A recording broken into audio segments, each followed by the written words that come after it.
Hi, everybody. Happy week 34 of the year. Just a reminder that you only have 3 weeks from when a weekly calendar activity reflection is posted to turn it in.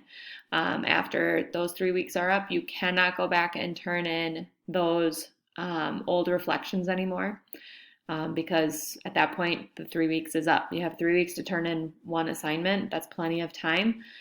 So that's why we're limiting it for this fourth quarter. So please make sure that you're keeping up to date with all of those. I can't remind you enough of that. So just saying. For this week with the secret code, next week is actually my birthday on the 19th, and I'm trying to figure out where I want to eat for my birthday dinner.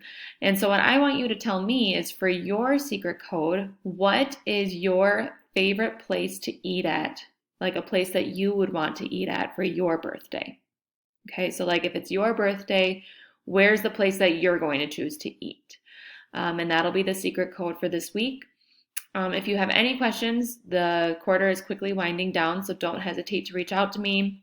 Message me on Schoology, send me an email. We can do a Google Meet. All of those are still great options. And yeah, just don't hesitate to reach out. Otherwise, enjoy your week. Bye.